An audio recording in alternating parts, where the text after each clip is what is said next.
दरअसल जब जब चुनाव होता है तब तब तमाम ऐसी जो शक्तियां हैं वो सक्रिय हो जाती हैं, जो काले धन का बढ़ते प्रयोग के चलते पूरे सिस्टम को बुरी तरीके से प्रभावित करती हैं। कहा जाता है कि चुनाव के दरमियान काले धन का उपयोग पूरे सिस्टम को कोलैप्स कर सकता है।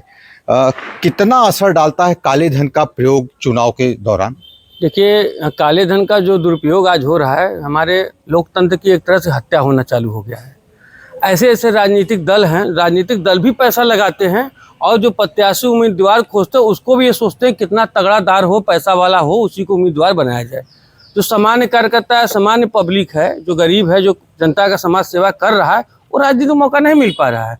अब पूरी तरह से एक तरह से लोकतंत्र की हत्या किया जा रहा है, पूरा काला धन उसमें यूज किया जा रहा है। जो सामान्य कैंडिडेट लड़ रहा है, जो बेचारा कार्यकर्ता और समाज की सेवा करने से अपना आगे राजनीति कर रहा है, आज हमको लगता है ये लगभग 1990 से स्टार्ट हुआ है, 93-94 से ऐसा खाली पैसे का। उसके पहले कांग्रेस का समय रहा, उसके पहले हमारे पिताजी भी विधायक रहे, बड़ा ईमानदार और गरीब लोग बेचारे विधायक और सांसद हो जाते थे। ऐसे भी हमारे सांसद आपके पकौड़ी लाल जी रहे, बहुत गरीबी से उठे हैं।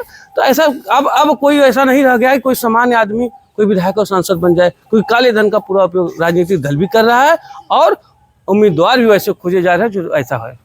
आपको लगता है कि काले धन के प्रयोग के चलते जो सामान्य जो लोग हैं जो चुनाव लड़ना चाहते हैं उनके हक अधिकार का हनन होता है इसमें? हाँ, अरे बिल्कुल बिल्कुल, ये आप सत्य कह रहे हैं। ऐसा है, देखिए, जब जो कार्यकर्ता, मैंने बोला समाज सेवी जो है, जो भी समाज सेवी है, समाज सेवी क्या है रहा है कि आदमी समाज की इसलिए सेवा कर रहा है कि वो भी राजनीति में हिस्सेदारी कर सके और अपने जनता के, अपने देश के, अपने क्षेत्र के विकास का कार्य कर सके। उसको मौका ही नहीं मिलेगा, बेचारे पास उतना धन ही नहीं। एक छोटा सा एग्जांपल देख लीजिए, यदि कोई रिटायर होता है 2 करोड़ रुपया पाता है, 1 करोड़ रुपया पाता है, 1 लाख रुपया पाता है, तो क्या वो रिटायरी के बाद टिकट का पैसा दे के टिकट खरीद सकता है? नहीं खरीद सकता। वो सोचेगा जमीन खरीद लो लेकिन टिकट मत कर दो, पता नहीं 1 वोट से हार गया तो मैं कंगाल हो जाऊंगा। तो ईमानदारी का पैसा जिसके पास है तो बेचारा कहीं ना कहीं जमीन और मकान खरीदेगा, लेकिन टिकट कभी भी राजनीति में नहीं आएगा। ईमानदार आदमी भाई, उसको संदेह है कि हम 1 वोट से भी हार गए तो हमारा पैसा तो जीरो हो जाए, जो मेहनत की कमाई है। अब नंबर 2 का पैसा तो कोई चिंता ही नहीं उनको। बहुत वजह बात आपने कहा। 40 लाख रुपए खर्च करने की सीमा निर्धारित की गई है ऐसे प्रत्याशियों के लिए जो मझवा विधानसभा में होने वाले उपचुनाव में भाग ले रहे हैं।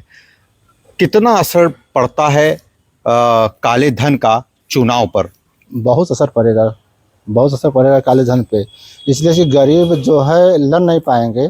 जो धन पशु हैं, काले धन रखे हुए हैं, उन लोग तो लड़ सकते हैं, लेकिन जो गरीब हैं उनके लिए मौका नहीं मिलेगा।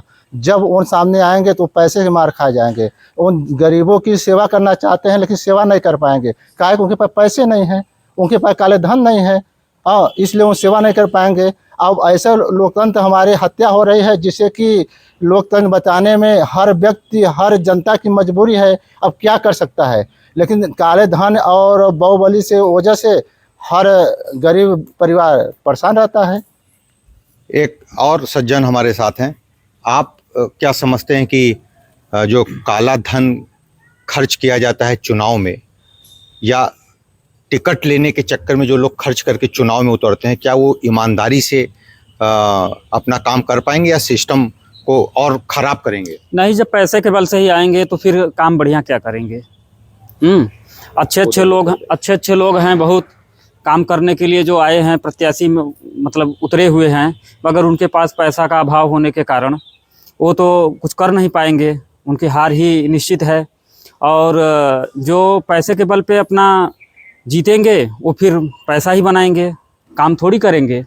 अब ये तो जनता को चाहिए, युवाओं को चाहिए कि सही आदमी को चुने और अपने क्षेत्र का, अपने देश का विकास करवाएं। आपके हिसाब से कितना खर्च एक प्रत्याशी करता होगा चुनाव जीतने के लिए? हमें लगता है जैसा चुनाव इसमें देखा जा रहा है लगभग कई दशकों से, तो लगभग हमको लगता है करोड़ के ऊपर एक प्रत्याशी जो चुनाव जीतने वाला खर्चा कर देता होगा। मेरा एक अप्रॉक्सीमेट है। आप लगभग ये 2000 से मैं बात कर रहा हूँ अक्सर। अब क्या है कि संसाधन जो जैसे कार्यकर्ता हैं, जैसे लोग हैं, अब पैसे के बूते में खाली भाई पैसे के बूते चुनाव जीतना चाहते हैं। और पार्टी भी उसी पर तो ध्यान दे रही है। पार्टी उन्हीं उम्मीदवार बनाती है जिनके पास पैसा है। पहले पार्टी भी टटोलती है उम्मीदवार कैसा है। अच्छा, एक चीज़ और बताइए आप लोग कि अगर जो रुपया खर्चा करेगा तो जीतने के बाद वो सेवा करेगा, काम करेगा, कि खर्च रुपए को ब्याज सहित वसूलने के चक्कर में पड़ेगा? अरे पहले खर्चा करेगा तो ब्याज से जो वसूलेगा वो 4 गुना वसूलेगा ब्याज से। वो विकास क्या करेगा? पहले तो अपना जेब जो जेब खाली किया है वो जेब को पहले भरेगा। हाँ, एक बाद विकास के बारे में सोचेगा। और जब पैसा उनके पास बचेगा ना तो कहाँ से विकास करेंगे? तो आपका कहना है कि वो लोगों का हक मारेगा? जैसे कोई प्रत्याशी रहता है उसके पास एक 4 व्हीलर भी नहीं रहती जब चुनाव लड़ता है, इसके बाद जैसे ही 5 वर्ष में उसके पास 2-4 स्कॉर्पियो, सफारी, बोलेरो, उनके आदमियों के पास कई ठेके, कई मकान, कई जगह प्लॉट हो जाते हैं, तो फिर कैसे हो जाते हैं? ये तो काला धन का ही वो है ना। नंबर 1 का तो कोई काम करेगा नहीं, कहीं न कहीं से वो जुगाड़ करके और जनता की पैसा मार के अपना विकास करेगा। हाँ, बाद में जब चुनाव में आएगा फिर कहेगा भैया हम आपको अगले बार मान ली जो गलती हुआ है लेकिन इस बार गलती नहीं करेंगे।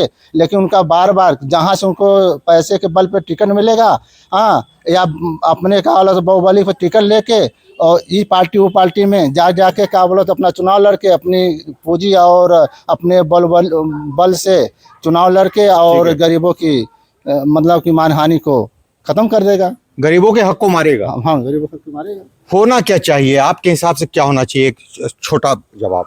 देखिए, चुनाव आयोग ने पहले बहुत कुछ नियम कानून को बदला है। जैसे पहले इतना ज़्यादा होर्डिंग वोर्डिंग लगता था, सब रोका है। ऐसे चुनाव आयोग को इसमें होना चाहिए कि जो 40 लाख किया उसको और कम पूंजी करना चाहिए और उसकी निष्पक्षता से जांच करनी चाहिए वास्तव में कितना प्रत्याशी खर्चा कर रहा है। ये ईमानदारी होनी चाहिए।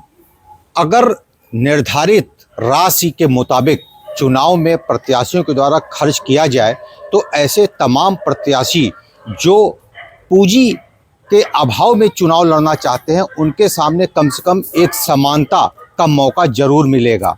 बढ़ते काले धन की वजह से पूरा सिस्टम बुरी तरीके से न सिर्फ प्रभावित होता है बल्कि आम जनमानस के हक और अधिकार का भी हनन होता है। मिर्जापुर से TV 100 के लिए वीरेंद्र गुप्ता की रिपोर्ट।